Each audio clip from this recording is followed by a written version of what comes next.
Good evening. यह enjoy your exams के programme में मैं परीक्षित जोबनपुत्रा आप सभी का हार्दिक स्वागत करता हूं।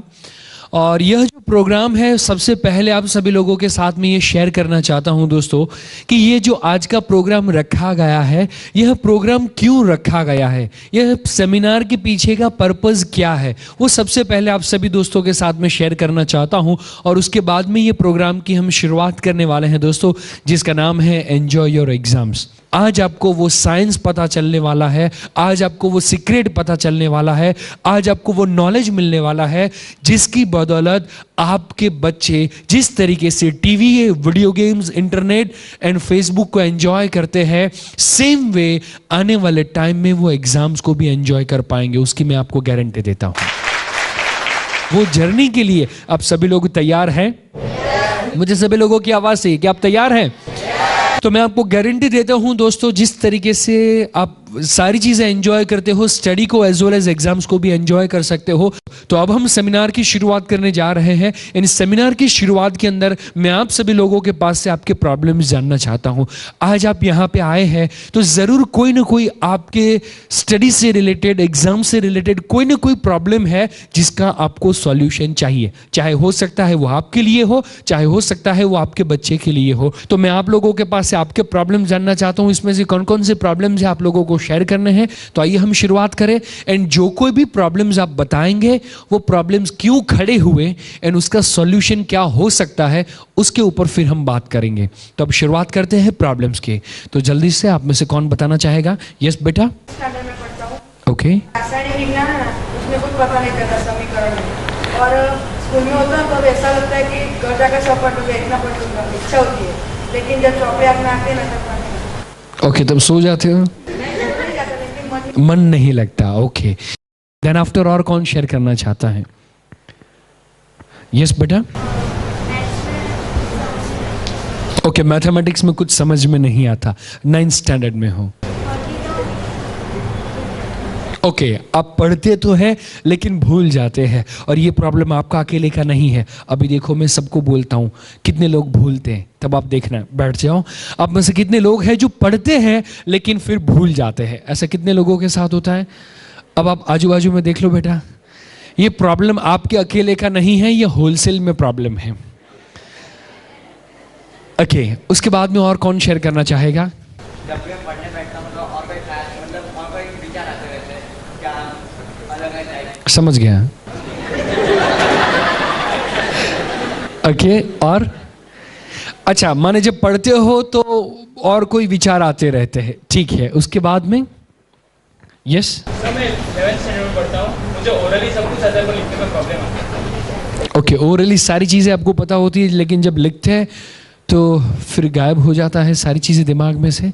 काफ़ी पेरेंट्स हैं यहाँ पे, पेरेंट्स भी अपने बच्चे के प्रॉब्लम्स के बारे में बता सकते हैं। काफ़ी पेरेंट मैंने देखा है अपने बच्चे को कौनी मारते और बोलते बोल बोल बोल, वो नहीं बोलता तो आप बोल दो यार जल्दी से। મારી બેબી ધોરણ 10 માં ભણે છે, તેના ગણિત નથી ગમતું, ગુસ્સો બહુ આવે છે, ટીવી જોવું વધારે ગમે છે। ओके, बहुत मजे की बात बोली, गुस्सो वधारे करे छे। ये प्रॉब्लम कितने पेरेंट्स फेस करते हैं कि बच्चे ज्यादा गुस्सा करते हैं? अच्छा, काफी पेरेंट पीछे है, दो दो हाथ खड़ा करते हैं, बोलते डबल गुस्सा करता है। चलो कोई बात नहीं।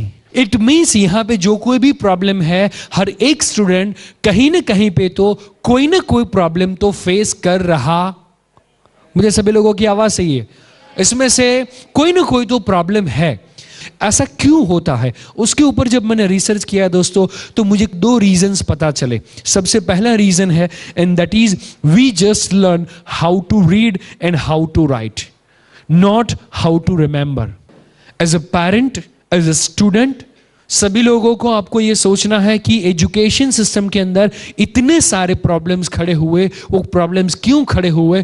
जस्ट बिकॉज आज तक हमने हमारे बच्चों को किस तरीके से लिखा जाए, किस तरीके से पढ़ा जाए, ये 2 ही चीज सिखाई हुई है। किस तरीके से याद किया जाए वो तो हमने सिखाया ही नहीं है बच्चे को। यदि मेरा बेटा मेरे पास आए और मुझे बोले कि पापा पापा मुझे याद नहीं रहता, तो हम क्या कहते हैं? बेटा वैसा करो, मन लगा के ध्यान से 2 बार पढ़ लो तो आपने एडवाइस किस बात की दी? याद रखने की दी या पढ़ने की दी? पढ़ने की। उसका क्वेश्चन क्या था? याद रखने का। हेलो। उसके बाद में बेटा आता है, पापा पापा अभी भी याद नहीं रहता, तो क्या बोलते हैं? क्या बोलते हैं? ऐसा करो बेटा, 2 बार लिखो और लिख के फिर तुम पढ़ो तो वो तुमको आसानी से याद रह जाएगा। अब ये बच्चा आया किसके लिए? याद रखने के लिए। पापा ने एडवाइस दी, किसकी दी? लिखने की एडवाइस दी। तो सिंपल सी बात आप सभी लोगों को बोलना चाहता हूं दोस्तों, हम सभी लोग कंप्लेन करते हैं कि हमारे बच्चों को याद नहीं रहता, याद नहीं रहता। लेकिन एक सिंपल सी बात बोलता हूं दोस्तों, हमने बच्चे को सिखाया क्या पढ़ना, कैसे पढ़ना, क्या लिखना, कैसे लिखना, लेकिन कैसे याद रखना आज तक हमने हमारे बच्चों को सिखाया ही नहीं है। And that is the main problem. दूसरी बात, हम हमारे बच्चों को बोलते हैं बेटा मन लगा के पढ़ो, मन लगा के पढ़ो, कंसंट्रेशन के साथ पढ़ो, लेकिन वो कंसंट्रेशन स्टडी में कैसे लाया जाए, क्या वो आज तक सिखाया है? हमने बच्चे को जो सिखाना चाहिए, जिसके ऊपर हमारा फोकस है, वो ना ही जब हम छोटे थे as a parent, as a teacher, जब छोटे थे तो हमको भी ये चीज सिखाई गई नहीं थी। एंड आज जब हमारे बच्चे छोटे हैं और उनको भी सेम प्रॉब्लम फेस होता है दोस्तों, एंड उनको भी वो चीज़ हम नहीं सिखाते। एक बात पूछना चाहता हूँ सभी पेरेंट्स को, हम कंप्लेन करते हैं या फिर हमें ऐसा लगता है कि बच्चों को पढ़ाई में मन नहीं लगता। आप जब सभी लोग स्टूडेंट थे, जब आपकी पढ़ने की उम्र थी, क्या आपका पढ़ने में मन लगता था? मुझे सभी लोगों का आंसर चाहिए, यस और नो। तो आंसर इज नो। ज्यादातर लोगों का आंसर क्या है कि मन नहीं लगता था। यदि हमारा मन नहीं लगता था और हम जिस तरीके से पढ़ते थे उसी तरीके से हम हमारे बच्चों को भी पढ़ाएंगे तो क्या उनका भी मन लगेगा? Yes or no? Answer is absolutely no. तो हमें वहां पे सिस्टम को चेंज करने की जरूरत है दोस्तों। तो सबसे पहला रीजन है कि हमने हमारे बच्चों को कैसे पढ़ना, कैसे लिखना वो सिखाया, लेकिन कैसे याद रखा जाए वो आज तक नहीं सिखाया। सेकेंड रीजन है we are learning science but towards education our approach is not scientific. हम सभी लोग विज्ञान को पढ़ते हैं लेकिन पढ़ने में विज्ञान का इस्तेमाल नहीं करते। एग्जाम्पल देना चाहता हूं दोस्तों, तो यदि हम सोचे कि ये ऑडिटोरियम में बैठे हैं और हमें गर्मी लग रही हो और हम सोचे कि मेरे नसीब में ठंडक होगी तो अपने आप मुझे ठंडक मिल जाएगी, यदि मेरे नसीब में गर्मी होगी तो फिर वो मुझे गर्मी ही मिलेगी, और हम एसी चालू ना करें तो क्या उसका नसीब के साथ लेना देना है या टेक्नोलॉजी के यूज के साथ लेना देना है? सेम में दोस्तों आप सभी लोगों को यह बात समझाना मैं चाहता हूं, क्योंकि ज्यादातर स्टूडेंट्स एक बार मेहनत करते हैं, उनका 75 क्रॉस नहीं हुआ, दूसरी बार मेहनत की, तीसरी बार, चौथी बार, पांचवी बार, आज बच्चा 10th स्टैंडर्ड में आ गया। मम्मी पापा को पता है कि मेरा जो बच्चा है वो बोर्ड में रैंक लाने वाला नहीं है, शायद उसके नसीब में ही। ज्यादातर बच्चे भी वही सोच रहे हैं, लेकिन मैं आपको बोलूं दोस्तों, परसेंटेज लाना it's purely matter of technology. Scientific study techniques का यदि आप इस्तेमाल करते हैं तो आज जो आपका बच्चा 60 या 70 या 75 लाता है वो 90 95 इजीली ला सकता है। तो ये दो मेन रीजन है जिसकी बदौलत हमारे बच्चों को जो स्कोर करना चाहिए वो स्कोर नहीं कर पाते। तो हमें सबसे पहले जानना चाहिए कि किस तरीके से याद रखा जाए, हमारी मेमोरी किस तरीके से काम करती है, मेमोरी का क्या फंक्शन है और किस तरीके से हम उसको मैक्सिमम यूटिलाइज कर पाए हमारे स्टडी के लिए। सेकंड, हमें जानना जरूरी है कि कौन कौन सी साइंटिफिक स्टडी टेक्निक्स है जिसका हम इस्तेमाल करें तो हम स्मार्ट वर्क करते करते अच्छा हम स्कोर कर पाए। ये दोनों चीजें जाननी बहुत ही जरूरी है, और ऐसे काफी सारे लोग हैं जिन्होंने ये चीज को अप्लाई किया हुआ है, जिन्होंने मेमोरी के साइंस को समझा एंड उसके ऊपर उन्होंने काम करना शुरू किया। ऐसे काफी सारे लोग हैं दोस्तों, और उसमें से काफी सारे ऐसे लोग भी हैं जिनका नाम Guinness book of world record के अंदर दर्ज हुआ है। उसमें से मैं ऐसे कुछ एक्सपीरियंस आपके साथ में शेयर करना चाहता हूं, ऐसे कुछ एग्जांपल्स आपके साथ में शेयर करना चाहता हूं जिन्होंने मेमोरी के साइंस को समझा, समझने के बाद अप्लाई किया, अपनी मेमोरी को डेवलप किया, एंड आज उनका नाम Guinness book of world record के अंदर है दोस्तों। एंड यदि जस्ट देखते हैं कौन कौन से रिकॉर्ड्स है, तो सबसे पहले बताते हुए मुझे खुशी होती है कि सबसे पहला रिकॉर्ड इंडियन भाई का है, एंड वो उनका नाम है राजन महादेवन। उन्होंने पाई की वैल्यू को याद रखा था। पाई की वैल्यू क्या होती है? 3.14 कितने डिजिट्स हुए? 3 डिजिट्स हुए। एक सिंपल सी बात है दोस्तों, इन्होंने पाई की वैल्यू को कैलकुलेट किया कहां तक? 31,811 डिजिट्स तक उन्होंने कैलकुलेट किया। एंड ये सारे डिजिट्स को उन्होंने सीक्वेंस में मेंटली याद रख के दिखाया।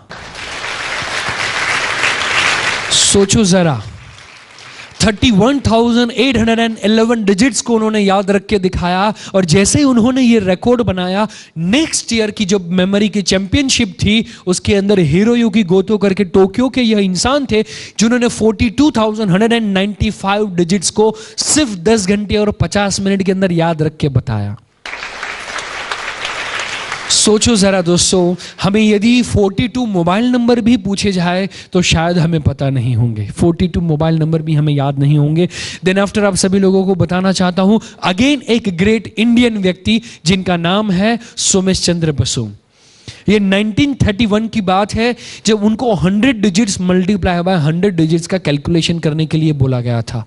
100 डिजिट्स मल्टीप्लाई बाय 100 डिजिट्स, यदि आपको ये कैलकुलेशन करना है दोस्तों तो इसका जो आंसर है तकरीबन 200 डिजिट्स के अंदर इसका आंसर आएगा। इसके लिए तकरीबन 10,000 मल्टीप्लिकेशन करने पड़ेंगे और तकरीबन 1.25 लाख से ज्यादा संख्याओं को याद रखना पड़ेगा, तब जाके ये प्रॉब्लम को आप सॉल्व कर सकते हैं, ये सम को आप सॉल्व कर सकते हैं। और मजे की बात है इन 1931 सोमेश चंद्र बसु ये कहते हैं कि ये प्रॉब्लम को सॉल्व करने के लिए मुझे कोई पेन पेपर या किसी भी चीज की जरूरत नहीं है। एंड ये व्यक्ति सिर्फ अपने मेंटल कैलकुलेशन से ये 100 डिजिट्स मल्टीप्लाई बाय 100 डिजिट्स का कैलकुलेशन करते हुए 200 डिजिट्स का आंसर मेंटली लाके सिर्फ 52 मिनट एंड 30 सेकंड के अंदर करके दिखा दिया। जरा सोचिए दोस्तों, यदि हम अच्छी तरीके से हमारी मेमोरी को यूटिलाइज करना सीख ले तो ऐसा चमत्कार हम भी कर सकते हैं, हमारे बच्चे भी कर सकते हैं। तो 80, 90, 95% स्कोर करना वो बहुत ही आसान है, बहुत ही आसान है दोस्तों। एंड उसके लिए हमें जानना ज़रूरी है हमारे ब्रेन के बारे में। जो आप सभी बच्चे जो यहाँ पे बैठे हुए, जो भी सभी पेरेंट्स यहाँ पे बैठे हुए हैं, हर एक व्यक्ति के पास पावरफुल ब्रेन है। यदि ये ब्रेन के बारे में बताऊं दोस्तों तो इतना पावरफुल ब्रेन, इतना पावरफुल ब्रेन, लेकिन मज़े की बात यह है कि आज तक हमने ब्रेन के डेवलपमेंट के लिए कुछ किया नहीं है। ये जो ब्रेन है वो न्यूरॉन्स से बना हुआ है और एक न्यूरॉन की कितनी कैपेसिटी, जब उसके ऊपर रिसर्च हुआ तो मज़े की बात ये है दोस्तों कि साइंटिस्ट लोगों को पता चला कि एक न्यूरॉन की क्षमता वो आज के एक लेटेस्ट कंप्यूटर जितनी है, एक लेटेस्ट लैपटॉप जितनी है। और ऐसे 1, 2, 5, 10, 25, 50, 100, 500, 1000, 10,000 या लाख न्यूरॉन्स नहीं, पूरे 10,000 करोड़ न्यूरॉन्स आपके खोपड़ी के खोपचे में हैं। 10,000 करोड़, 10,000 करोड़। और एक न्यूरॉन दूसरे न्यूरॉन के साथ अपना जो मैसेज है वो पास करने के लिए जो कनेक्शन बनाता है उसको टेक्निकल लैंग्वेज में कहते हैं डेंड्राइट। और ये जो डेंड्राइट है, ये जो कनेक्शंस है, ये एक न्यूरॉन 1 लाख कनेक्शंस डेवलप कर सकता है। उसका मतलब ये हुआ कि हमारा जो ब्रेन है उसके अंदर टोटल पॉसिबल कनेक्शंस है, जो वायर्स है वो 10,000 करोड़ मल्टीप्लाई बाय 1 लाख। और उसके अंदर जो केमिकल प्रोसेस चलती है, और ये सारी चीज़ों को यदि और ज़्यादा डिटेल में बताऊं तो ये जो पूरा वायरिंग होगा ये न्यूरॉन्स का और उसके साथ में ये जो कनेक्शंस होंगे, यदि ये सारे वायरिंग को आप निकालेंगे और उसका एक लंबा वायर बनाएंगे तो मज़े की बात है दोस्तों, पूरी दुनिया के 4 चक्कर लगाने पड़ेंगे, उतना बड़ा वायरिंग आपके खोपड़ी के खोपचे में है। और यहां पर बैठा हुआ हर एक स्टूडेंट इतने पावरफुल ब्रेन के साथ आया हुआ है। ईश्वर ने आप सभी लोगों को भेजे के साथ भेजा है। ये ब्रेन के बारे में और ज्यादा डिटेल में आपको बताऊं दोस्तों तो ये जो मेमोरी है इसकी जो स्टोरेज कैपेसिटी है दैट इज 2 क्विंटिलियन बाइट्स। उसको मैं अलग तरीके से आपको बोलूं तो आपका जो बच्चा है वो चाहे तो 200 पेज की 5 करोड़ किताबें पेज नंबर के साथ में याद रखने की क्षमता को दर्शाता है। Very good. तो सबसे पहला जो स्टेप है वो है आइडेंटिफिकेशन। आइडेंटिफिकेशन के लिए ईश्वर ने हमें 5 सेंसेस दी हुई हैं, 5 सेंसेस दी हुई है, और ये 5 सेंसों के जरिए हम किसी भी चीज को आइडेंटिफाइड करते हैं। आइडेंटिफाइड करना उसका मतलब क्या हुआ? पहचानना। गुजराती में कहूं तो ओळखाण, कोई पण वस्तु ने ओळखवी, किसी भी चीज को पहचानना। जब तक हम किसी भी चीज को पहचानते नहीं, जब तक किसी भी चीज का आइडेंटिफिकेशन नहीं, तब तक वो चीज को याद रखना पॉसिबल नहीं है। एग्जाम्पल देना चाह रहा हूं दोस्तों, आप सभी लोग यहां पे मेरी बात सुन रहे हैं, और यह जो लैंग्वेज है वो हिंदी और इंग्लिश और इन बिटवीन थोड़ा बहुत गुजराती, ये तीनों लैंग्वेज का आप लोगों के पास आइडेंटिफिकेशन है। ये तीनों लैंग्वेज को आप पहचानते हैं, एंड इसीलिए मेरी जो बात है, मेरे जो एग्जाम्पल्स हैं वो आप समझ पाते हैं एंड वो आप याद रख पाते हैं। बट सपोज कि यदि यही तरीके से, इतने ही इंटरेस्टिंग तरीके से मैं आपको ये लेक्चर दे रहा हूं, लेकिन सपोज तमिल लैंग्वेज में हो, तो तेलुगु, कन्नड़ या हिब्रू लैंग्वेज के अंदर मैं लेक्चर दे रहा हूं, तो समझ में आएगा। अब 2 घंटे के बाद बोलेंगे साहब नींद बहुत अच्छा आ गया। क्या बोले वो कुछ पता नहीं चला, उसमें से एक भी स्टोरी, एक भी एग्जाम्पल, एक भी इंफॉर्मेशन याद नहीं होगी। आप यहां पे सीखने के लिए आए थे, सीखने का इंटेंशन था, आपने पूरा ध्यान लगाया, पूरा कंसंट्रेशन लगाया, लेकिन फिर भी याद नहीं रहा, जस्ट बिकॉज क्या नहीं था। एंड इसीलिए आप सभी दोस्तों को बताना चाहता हूं, सभी स्टूडेंट्स को बताना चाहता हूं दोस्तों, जब आप पहली बार स्कूल के अंदर कोई लेसन को सीखते हो, पहली बार, तो वो पहली बार सीखने से पहले वो लेसन का आइडेंटिफिकेशन होता है, yes or no? Answer is no. And that is the reason कि जो हमें एक बार सर या मैम स्कूल के अंदर पढ़ाते हैं, वो पढ़ने के बाद हमें इमीडिएटली याद रहता नहीं है, एंड इसीलिए हमें घर पे आना पड़ता है, उसको लिखना पड़ता है, उसको हमें रट्टा मारना पड़ता है, उसके बाद में ट्यूशन में जाना पड़ता है, वहां पे फिर से सीखना पड़ता है, फिर से एग्जामिनेशन की तैयारी करनी पड़ती है, फिर first examination, second examination and third examination में फिर भी रट्टा मार के ही हमें एग्जामिनेशन देने के लिए जाना पड़ता है। ऐसा क्यों होता है? क्योंकि जब पहली बार आप सीख रहे थे तो क्या नहीं था उसके लिए? आइडेंटिफिकेशन। तो आइडेंटिफिकेशन को ज्यादा पावरफुल बनाने के लिए जो भी स्टूडेंट्स यहां पे आए हुए हैं, वो सभी लोगों को मैं एक टिप देना चाहता हूं। वो टिप क्या है कि जब कभी भी आप स्कूल के अंदर जाते हो, एंड जो लेसन कल स्कूल में सिखाने वाले हैं, वो लेसन को आज 1 दिन पहले ध्यान से 2 बार पढ़ के जाओ। वो लेसन को ध्यान से 2 बार पढ़ के जाओ दोस्तों, मैं आपको गारंटी देता हूं कि आपका memory as well as concentration automatically बढ़ जाएगा। जो कुछ भी सर सिखाएंगे आपको इमीडिएटली वो याद रह जाएगा। आपके पास ऑप्शन है, स्कूल में जाने से पहले 2 बार पढ़ो, या तो फिर वो सीखने के बाद में रट्टा मारो और भूल जाओ। तो हमें क्या करना चाहिए? 5 बार 10 बार पढ़ते हुए रट्टा मारना चाहिए, या सीखने से पहले 2 बार शांति से पढ़ना चाहिए? क्या करना चाहिए? सीखने से पहले हमें पढ़ना चाहिए। तो किसी भी चीज को याद रखने के लिए सबसे पहला जो स्टेप है उसका नाम क्या है? आइडेंटिफिकेशन। उसके बाद में सेकंड स्टेप की शुरुआत होती है, एंड वो क्या है? वो है मेमोरी ट्रेस। मेमोरी ट्रेस, उसको मैं सिंपल लैंग्वेज में बोलूं तो उसको हम कहेंगे रजिस्ट्रेशन। रजिस्ट्रेशन। कोई भी इंफॉर्मेशन जब आपकी सेंसों के पास होती है, जब वो इंफॉर्मेशन जब आपके ब्रेन तक पहुंचती है, उसे टेक्निकल लैंग्वेज में सेकंड स्टेप को कहते हैं, and that is memory trace. कोई भी इंफॉर्मेशन जब आप किसी भी चीज को छूते हो, किसी भी चीज को आप देखते हो, किसी भी चीज को आप सुनते हो, तो मजे की बात है आपकी आंखें देखती नहीं है, आपके कान सुनते नहीं है। आपकी आंखें कैमरे में जो लेंस होता है सेम वे काम करती है। क्या लेंस देखता है? नो। लेंस क्या काम करता है? उसके सामने जो कोई भी पिक्चर आए उसको लेते, वो मेमोरी कार्ड तक पहुंचाता है। सेम वे हमारी आंखें देखती नहीं है, हमारी आंखें सिर्फ जो भी सामने पिक्चर आता है उसको कैप्चर करती है और वो इंफॉर्मेशन ब्रेन तक पहुंचाता है। सेकंड स्टेप जिसको हम क्या कहते हैं? Memory trace. एंड कोई भी इंफॉर्मेशन यदि आप आपके ब्रेन तक पहुंचाना चाहते हो तो उसके लिए सबसे ज्यादा जरूरी क्या है? वो जरूरी है दोस्तों आपका इन्वॉल्वमेंट, आपका कंसंट्रेशन। यदि आपके पास आइडेंटिफिकेशन है लेकिन वो चीज के अंदर आपका ध्यान नहीं है, तो वो चीज आपके कान तक होगी, वो चीज आपके आंखों तक होगी, लेकिन वो चीज में यदि ध्यान नहीं है तो वो चीज आपको याद नहीं रहेगी। Third, storage. और स्टोरेज जो है जिस तरीके से काम करता है उसके ऊपर रिसर्च किया था रॉजर स्पेरी करके बहुत ही बड़े वैज्ञानिक ने, और इन्होंने जो रिसर्च किया वो रिसर्च के बारे में मैं आप लोगों को बताऊं। उन्होंने जो रिसर्च किया वो रिसर्च ये था कि हमारा जो ब्रेन है वो 2 पार्ट के अंदर डिवाइडेड है। मैंने यहां से लेंगे तो ये है राइट ब्रेन, और ये वाला जो पोर्शन लेंगे तो ये है लेफ्ट ब्रेन। एक ही ब्रेन है, 2 हिस्सों में डिवाइडेड है। इसके ऊपर जो उन्होंने मेहनत की, 22 साल तक मेहनत की, कि जब भी हम लिखते हैं, जब भी हम पढ़ते हैं, जब भी हम लैंग्वेज को सुनते हैं तो हमारा लेफ्ट ब्रेन काम करता है। जब हम रट्टा मारते हैं, गुजराती में कहिए तो गोखण पट्टी करिए छिए, उस समय पे कौन सा ब्रेन काम करता है? लेफ्ट ब्रेन काम करता है। तो सबसे पहले क्या है? आइडेंटिफिकेशन। उसके बाद में क्या होता है? उसके बाद में स्टोरेज। यदि वो इंफॉर्मेशन पिक्चर के माध्यम से है, कलरफुल है, इंटरेस्टिंग है, तो वो कौन से ब्रेन में स्टोर होगी?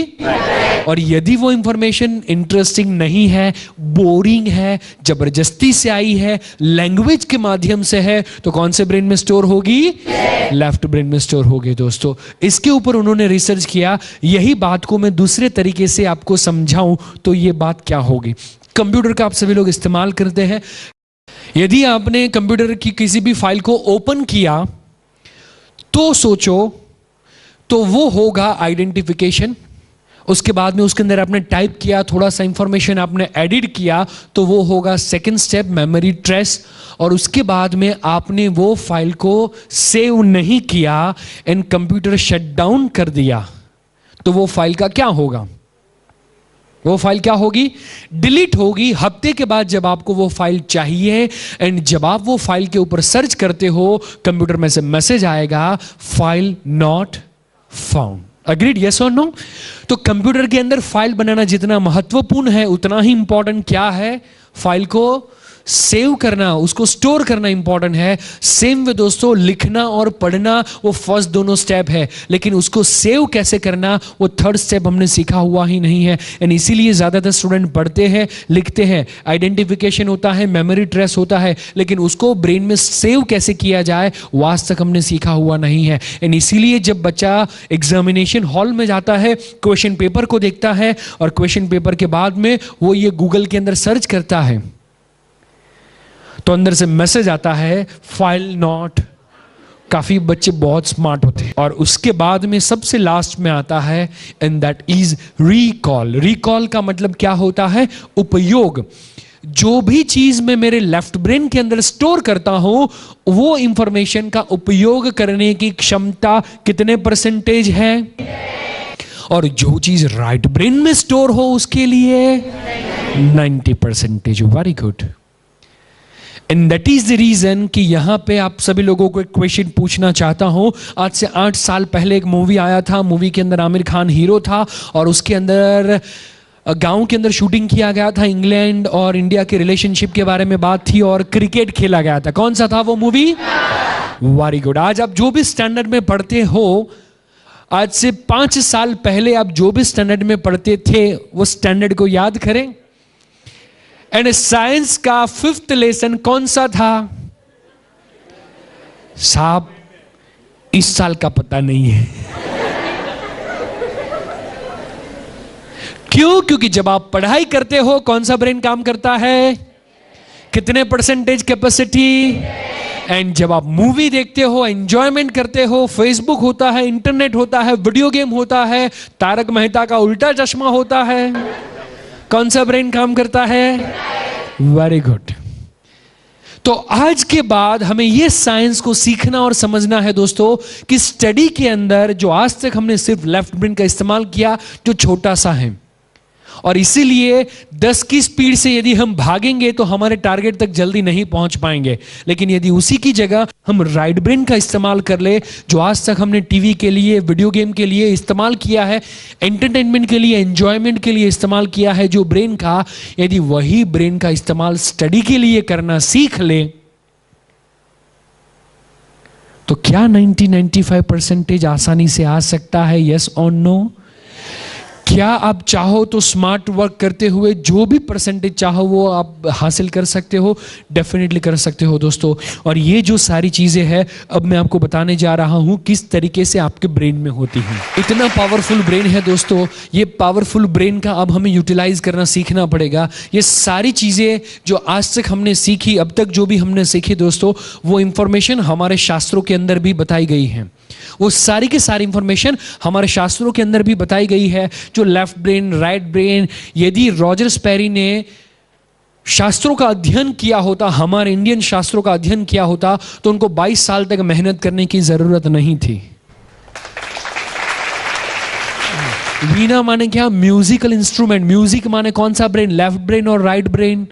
Right brain. Very good. And इसका मतलब क्या हुआ? उन्होंने कौन से ब्रेन की एक्टिविटी के ऊपर ज्यादा फोकस किया है? राइट ब्रेन की एक्टिविटी और लेफ्ट ब्रेन की एक्टिविटी। राइट ब्रेन की एक्टिविटी। इट मीन्स यदि आपको सरस्वती को सही मायने में पाना हो तो एजुकेशन के अंदर कौन से ब्रेन का इस्तेमाल करना पड़ेगा? राइट ब्रेन का इस्तेमाल करना पड़ेगा। और हमारी जो मूल भाषा है, जो वो कौन सी भाषा है? संस्कृत। और एक बात बोलूं दोस्तों, हमारे जो भी वेद लिखे गए हैं, महाभारत हो या भागवत गीता हो या रामायण हो, हर एक चीज का कौन सी लैंग्वेज में लिखी गई है? संस्कृत में लिखी गई है। यानी संस्कृत के अंदर वो पोएट्री के फॉर्म में लिखी गई है, कविता के फॉर्म में लिखी गई है। क्यों? क्योंकि कविता माने रिधम है। यानी जब किसी भी चीज को हम रिधम में गाते हैं या रिधम में बोलते हैं या रिधम में सुनते हैं तो कौन सा ब्रेन एक्टिव होता है? एंड कितने परसेंटेज कैपेसिटी? 90% कैपेसिटी दोस्तों। तो जो स्टूडेंट सारे सब्जेक्ट में फेल हो वो यदि 86% ला सकता है तो आपके बच्चे तो सारे सब्जेक्ट में फेल होते नहीं होंगे। तो आपके बच्चे तो 86 क्या 96 भी प्राप्त कर सकते हैं। उसके बाद में आपके बच्चे को सिखाया जाएगा that is PLS, that is called personal learning system. ये सबसे पावरफुल टेक्निक होगा दोस्तों। वो क्यों जरूरी है PLS हर एक व्यक्ति को सीखना, हर एक स्टूडेंट को सीखना? क्यों? क्योंकि ये जो है PLS वो क्या है मैं बोलूं? Personal learning system. ये क्या है पर्सनल लर्निंग सिस्टम? वो समझाने से पहले एक एग्जांपल दूं। यदि डीजल की कार के अंदर आप पेट्रोल भरवाओ तो क्या वो कार चलेगी? Yes or no? No. Petrol diesel से महंगा है फिर भी वो कार नहीं चलेगी। क्यों? क्योंकि उसका जो इंजन है, उसका सिस्टम डीजल के लिए बना है, पेट्रोल के लिए नहीं। सेम वे आपका जो बच्चा है, उसका जो दिमाग है, वो भी एक सिस्टम से काम करता है, उसका एक पर्सनल लर्निंग सिस्टम है। लेकिन ज्यादातर पेरेंट को वो बच्चे का कौन सा लर्निंग सिस्टम है वो पता नहीं है।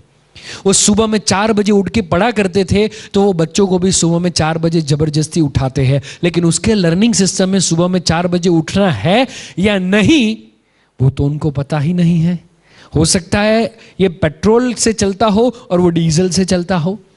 तो यहां पे आपके बच्चों को सिखाया जाएगा उनकी लर्निंग सिस्टम क्या है। प्लस संडे शाम को जब आप लोग आएंगे तो बच्चे की लर्निंग सिस्टम को कैसे डिफाइन करना, उससे रिलेटेड टूल्स एंड टेक्निक्स आप सभी लोगों को दिए जाएंगे। यानी ये सारी चीजें यदि आप अपने बच्चों को सिखाना चाहते हो तो उसके लिए एक छोटा सा इन्वेस्टमेंट है। कौन कौन सी चीजें हैं जो ये फीस के अंदर इंक्लूडिंग है तो वो यहाँ पे देखे। तो सबसे पहले आपके बच्चे को 2 दिन के लिए ट्रेनिंग दिया जाएगा, ये सारी टेक्निक सिखाई जाएगी। उसके बाद में पेरेंटिंग का सेशन होगा। संडे शाम को 4:30-5 बजे के आसपास आप सभी पेरेंट को वहां पे बुलाया जाएगा एंड पेरेंटिंग का सेशन होगा जहां पे एज ए पेरेंट आपको कौन कौन सी चीजें ध्यान में रखनी चाहिए। प्लस आपके बच्चे ने जो टेक्निक सीखी है उसका डेमोस्ट्रेशन आपके बच्चे देंगे। कोई स्कैनिंग टेक्निक का डेमोस्ट्रेशन देगा, कोई मोटिवेशनल स्पीच देगा, देन आफ्टर मटेरियल किट बच्चों को मिलेगा, देन आफ्टर रिवीजन फैसिलिटी मिलेगी। आज आपका बच्चा 7th स्टैंडर्ड में है या 8th स्टैंडर्ड में है, नेक्स्ट ईयर जब वर्कशॉप आता है और फिर से उसको ये वर्कशॉप आपको अटेंड करवाना हो तो फिर से फीस भरने की जरूरत नहीं है। क्यों? क्योंकि ये फीस है वो लाइफ टाइम मेंबरशिप कार्ड आपको दिया जाएगा एंड वो कार्ड में आपको सिर्फ वो दिखाना है नेक्स्ट ईयर के लिए। जब भी कभी भी पूरे इंडिया के अंदर आपका बेटा आज यहाँ पे है, वो कॉलेज के अंदर मुंबई गया और आपको लगा मुंबई में है और उसको रिवीजन करवाना है, तो मुंबई के अंदर हमारा जब वर्कशॉप हो सिंपली वो अपना कार्ड लेके आए, उसको सिर्फ होटल का खर्चा पे करना है, उसको जो खाने पीने का जो खर्च है वो सिंपली वो पे करना है, एंड लाइफ टाइम जब तक वो स्टडी करता है तब तक ये वर्कशॉप को फ्री ऑफ कॉस्ट रिवाइज कर सकता है। तो ये रिवीजन की फैसिलिटी होगी। उसके बाद में मेडिटेशन करने के लिए उनको ऑडियो सीडी दी जाएगी, और उसके बाद में उनको पीजे स्किल करके हमारा एक प्रोडक्ट है कि आपके बच्चे ने जो टेक्निक सीखा वो भूल गया तो नहीं भूलेगा, क्योंकि हमारी मेथोडोलॉजी बहुत ही पावरफुल है दोस्तों। दो बात फिर से कहना चाहूंगा। सबसे पहली बात कि यहां पे ये प्रैक्टिकल वर्कशॉप है, प्रैक्टिकल वर्कशॉप है, तो उनको अपनी टेक्स्ट बुक वगैरह लेकर ही आना है।